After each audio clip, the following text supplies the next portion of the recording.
Thank you very much for coming in early to cover the opening of our important JSB.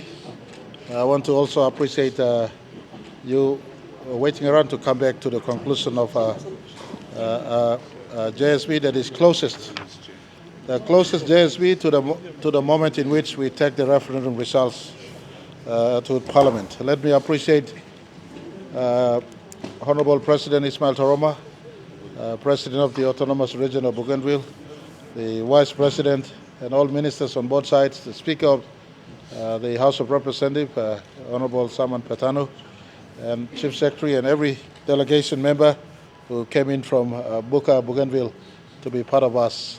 And on our side, we had, in my view, the best attended JSB from national leadership, as well as both at the ministry level, as well as the departmental head levels.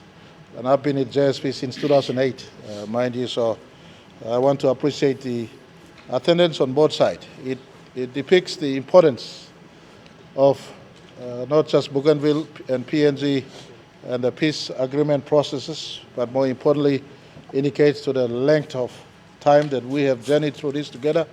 23 years on since the peace agreement was signed in 2001, and we're now coming almost to the end of this leg of journey for Bougainville and Papua New Guinea. As required by the Bougainville peace agreement, the referendum must be held. The referendum was held, and we're now awaiting the final leg, and that is the requirement by Section 342 of the Bougainville peace agreement that is implanted into our national constitution that requires for post-referendum consultation, as well as the results being brought into Parliament and for Parliament to deliberate. The peace agreement specifies Parliament shall ratify. The constitutional provision says that Parliament shall make decision, or Parliament shall deliberate, and the final decision be remitted back to the Bougainville House of Representatives. It has been a long journey. I want to appreciate at this juncture the understanding from Bougainville leadership. I want to indicate to this country that, lest we forget, the United Nations sanctioned referendum took place in 2019. 97.7% voted for independence. The vote was for political independence and nothing less, nothing more. And the leadership in Bougainville, in every meeting since then, under former president and now current president, then President Momis and today President Toroama and his entire team of leadership come to these discussions with the main focus that we retire the expectations of the Bougainville Peace Agreement, and we honor the wishes of the referendum that the people of Bougainville has expressed through the referendum results. The national government team has to reconcile what the Constitution requires of us. It is a national duty to follow our constitutional processes and expect to conduct ourselves within the meaning of our national constitution. Firstly and foremostly, Section 2 of our constitution defines our sovereign territory we have today. But secondly, in respect to the Bougainville peace process, the last leg of the Bougainville Peace Agreement, in as far as our national constitution is concerned, as I said earlier, Section 342, subsection 2 also requires Parliament to make a decision and Parliament to have a handle on this matter. I want to place on record my recognition and respect for Bougainville leadership. They have stated in no uncertain terms that for them is political independence. We've also equally have maintained that we have no right individually, whether it's Prime Minister James Marape or Deputy Prime Minister, the Honourable John Rossa, or any ministers for that matter, or any political party to grant independence outside of the due processes. And so some key areas of unclarity remains, especially Section 342 that talks about Parliament making decision and what really transpires in the process. Up till this point in time, we both agreed on our side that the sessional order will be the conduit in which the results is taken into the floor of Parliament. But what happens in the floor of Parliament are areas of uncertainty that remains in us. The Constitution remains silent on what is the prescribed method and transactions that Speaker must utilize to conduct Parliament, and the end results anchored upon. And so with these areas of uncertainty, both sides in this JSB has agreed that a moderator be called in to look into areas where we feel needs certain clarity on.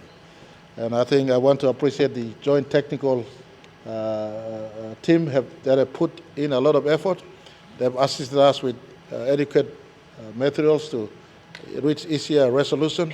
The leadership meeting said today we resolved amongst certain resolutions that was reached, key of them in respect to the referendum results being brought into Parliament.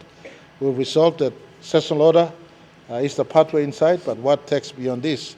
There needs to be a moderator that looks into the finer details on how this matter is ushered into Parliament and what happens after Parliament has a deliberation on this one.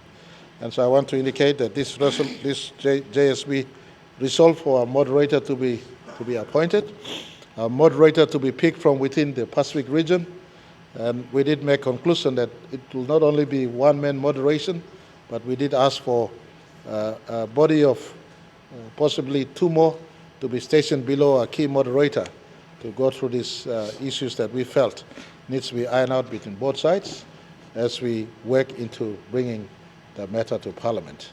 I want to also indicate that the Bougainville team has also given respect to a national Parliament. They said we do understand that the Parliament must have a custody of the results of the referendum, but the expectations is set, expected nothing less than Parliament affirming what they have decided to referendum. We are also of the view that Parliament has its own ability to decide what is good for both Bougainville and PNG, and we have contested that it is non-binding referendum, but they've said it's a binding referendum. And so with all this, we both agreed to disagree in certain areas. Those that we disagree, we said the moderator will have a handle, but other areas we've reached, in my view, I want to be candid that we've reached agreement in most other areas that are subsidiary, more so to make Bougainville function and support them. We were of the view that RDG was not really fully supported, not only from my government's perspective, but past governments. It's a constitutional grant. This meeting also affirmed that RDG must be caught up at the very earliest.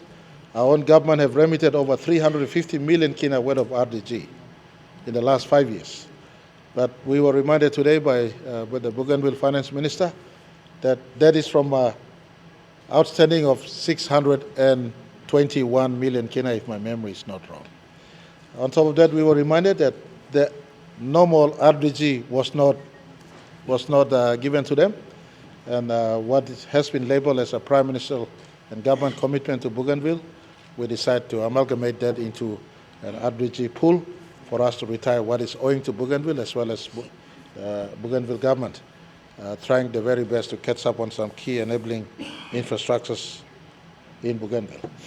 National government has already agreed, apart from RDG, that Bougainville government will have a handle on.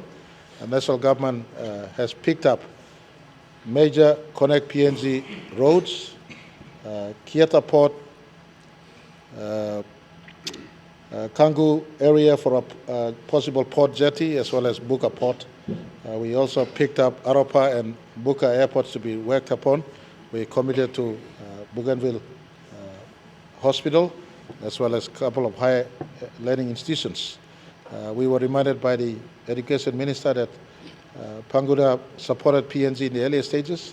They have not had a training institution in Bougainville, and needless to remind, but it is our obligation to give back to Bougainville what we felt is a just due.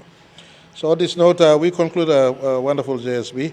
Our technical team put on notice to be continue on working. We've advised Chief Secretaries on both sides that the sub-agreement that we've reached earlier, its fullest implementation must be progressed ASAP without holding any back in respect to what needs to be done by our technical officials on both sides. Tomorrow there'll be a meeting of ministers in some of the MOUs that we agreed to be progressed. ministers concerned on both sides will sit together and put pen to paper. But today, Mr. President, I want to allow you to speak to the media, but it is my pleasure to have signed on to a joint statement that both myself and the President will be releasing to all of us, giving in summary what was discussed in this JSB. Mr. President, please. Thank you, Prime Minister, for giving me this opportunity. This opportunity lies within the context of the people of Bougainville. The people of Bougainville has been inspired as to when we signed the Bougainville Peace Agreement. It gives them light and the opportunity to understand that their political aspirations has been sanctioned by the amendment of the Part 14 of the National Constitution to allow the people to vote for referendum on independence. And this gives them that freedom and liberty to understand the process in between. But as the process continues, there are challenges along the way. And as of this JSB this evening, we have jointly agreed upon some of those challenges. And of course, the first challenge is the seasonal order challenge. And we have, I believe we have resolved that here. And the second is the moderator. I think we have agreed upon that. Within the context of the moderator, I believe he will guide us as to the completion of the ongoing long struggle for the people of Bougainville for independence. As President, I really wanted to see the outcome of the ongoing process and the progress that lies within the challenges. And today we have signed a milestone that brings us forward closer into what the National Parliament will be working upon.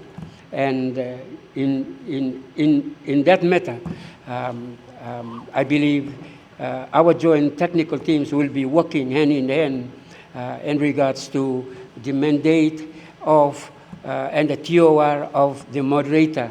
And I will once again agree with my co-chair that if in that case, if we can get two moderators coming in from the Pacific, I believe that is an extra milestone that Prime Minister, your government and my government and the people of Bougainville and the people of Papua New Guinea will be very inspired to see the outcome of the progress or the pathway for their vote and the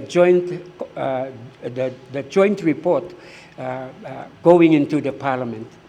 With these few remarks, I think we have overcome one of the hurdles and challenges. I believe there are more challenges and opportunities for us to move forward. Thank you.